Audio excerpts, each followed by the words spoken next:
Bismillahirrahmanirrahim. Assalamu alaykum, hörmətli görürmənlər. İstiqlal gündəlik xəbərlərini görüşünlərdən qarşılayırıq. Mən Abdullah Yalqın. Proqramımızda vətənimiz Şərq Türkistan və dünya gün tərtibidəki ən mühim xəbərlərini huzurunuzda sunumuz. Qədəmsiz diqqətinizlər ekranımızda olsun. Yaponiya Xitoyni cheklash maqsadida tarixdagi eng yuqori mudofaa xamjodini tasdiqladi. Yaponiya hukumati Xitoy bilan bo'lgan jiddiy vaziyatning kuchayishi va rayon xarakterlik bexatarlik andishalari sababidan 2026 moliya yili uchun 58 milliard dollardan oshadigan tarixiy rekord yaratgan mudofaa xamjod loyihasini tasdiqladi. Bu xamjod orqali uzun masofalik boshqariladigan bomba va uchquchisiz aeroplan iqtidori kuchaytirildi ekan. Aloqador xabarlarda bildirilishicha, Yaponiya hukumati rayondagi jiddiy vaziyatning yuqori ko'tarilishiga ergashib, boshqariladigan bomba va uchquchisiz aeroplan ambirini kengaytirish, hujum qilish va qirg'oq mudofaa iqtidorini kuchaytirishni maqsad qilgan. Kelar yili uchun 9 trillion yen, ya'ni 58 milliard dollardan oshadigan tarixiy rekordlik mudofaa xamjod loyihasini tasdiqlagan. Aprel oyida boshlanadigan 2026 moliya yili uchun tayyorlangan bu xamjod loyihasi 2025 yildagiga qaraganda 9,4% yuqori bo'lib, navbatdagi 5 yillik planning 4-yiliga vakillik qiladi ekan.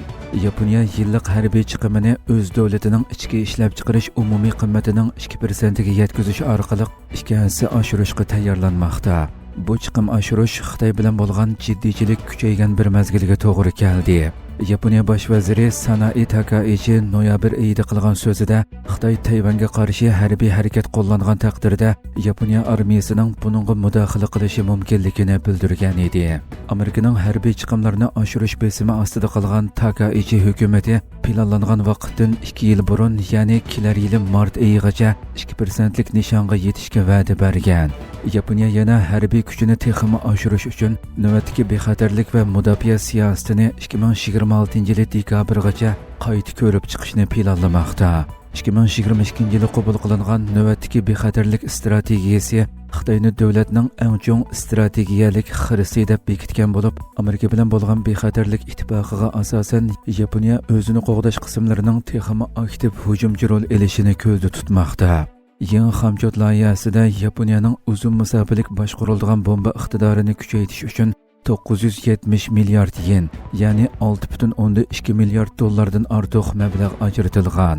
Bu mablag' boshqariladigan bomba setib olish chiqimlarini o'z ichiga oladi ekan. Yaponiyada nupusning qayrishi, oziyishi va armiyadagi xodim yetishmaslik masalasi sababidan hukumat avtomatik qurollarning muhimligini ta'kidlamoqda. Xitoy Tayvan sababli Amerikaning 20 shirkatini qora tizimlikka kirgizdi. Embargolar Washingtonning Tayvanga 10 milliard dollardan oshadigan qurol setish qarorini e'lon qilganligidan taxminan bir hafta keyin yo'lga qo'yildi. Yevropa xabarlari to'rining bugungi xabarida bildirilishicha, Xitoy Tayvanga zo'r ko'lamli qurol setib berilganligiga inkos sifatida Amerikaning 20 mudofaa shirkati va 10 yuqori darajalik boshqaruvchisiga embargo yurgizadiganligini jakarlagan. Xitoyning aytishicha, embargo mazkur shirkatlarning Xitoydagi mulkini to'g'natish va shaxs yoki organlarning Xitoy bilan savdo qilishini man'iy qilishni o'z ichiga oladi ekan. Xitoy Tashqi ishlar ministrligining bayonotiga asoslanganda, bu jazo tadbirlari Amerika hukumatining Tayvanga 10 milliard dollardan oshadigan qurol setish planini e'lon qilib, bir haftadan keyin rasmiy kuchga ega bo'lgan. Xitoy Tayvanni o'z zimini deb chalvoqib, orolning egilik huquqidan voz kechmaydiganligi haqida jar solmoqda va Amerikaning Tayvanga qurol setib berishini ikki davlat o'rtasidagi diplomatik kelishimlarga xilof deb davron solmoqda.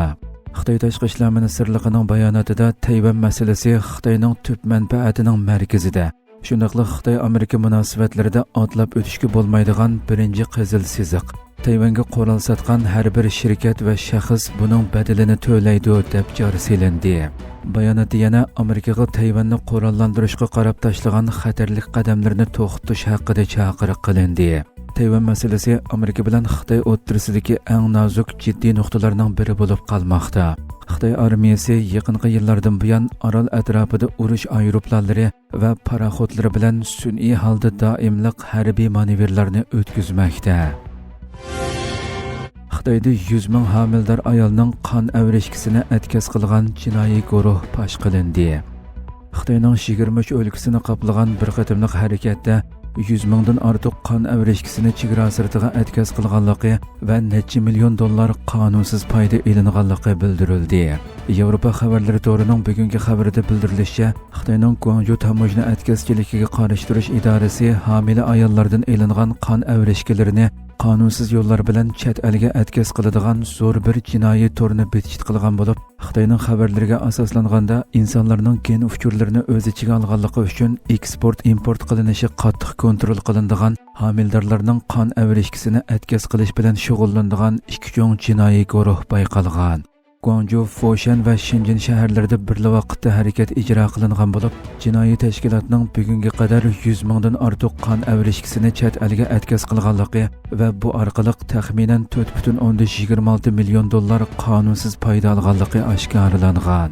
Jinoiy guruh katta boshlaridan birining o'z faoliyatini yoshirish uchun bir ijodiyat bog'cha rayonidan ishxona ijara olganligi va bu yerni bir taratquv shirkati qilib ko'rsatib turib, butunlay qon avrashkisi atkazchiligi bilan shug'ullanganligi bekitilgan. Naq maydondagi tekshirishda o'yinchoq va choy qutilarining ichiga yoshirilgan nurg'un yangi qon avrashkilari qo'lga tushirilgan. Jinoiy tashkilot ijtimoiy taratquv supalarida homilaning jinsini bekitish va irsiy kasalliklarni tekshirish nomida e'lon berib, homildor ayollarni nishonlagan. Ayollardan har bir tekshirish uchun 2000 dan 3000 yuangacha haq olgan. Xaridorlar qonunsiz tibbiy supalarga yoki tonish tibbiy xodimlarga yo'tkilib qon oldirgan.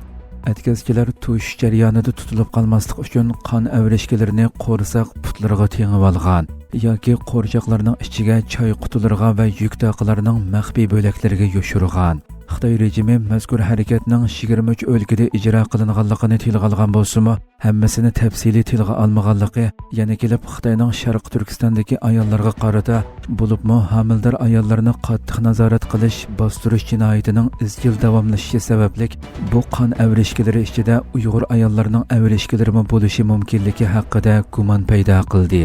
Xitoy uzun yillardan buyon bir farzandlik bo'lish siyosatini yo'lga qo'ygan bo'lib, bu ahvol faqat birla bolasi bo'ladigan oilalarning bolaning jinsiga texmi bakrak ahamiyat berishini keltirib chiqargan. Garchi hozir bu siyosat amaldan qolgan bo'lsa-mu, Xitoy jamiyatida yanada o'g'il bolani ustun ko'rish va jins tanlash odati davomlashmoqda. Hurmatli ko'ruvchilarimiz, shuna qilib bugungi xabarlarimiz mushu yerda oxirlashdi. Inshaalloh atiki programmamizni ko'rishgacha omon bo'linglar. Assalomu alaykum va rahmatulloh.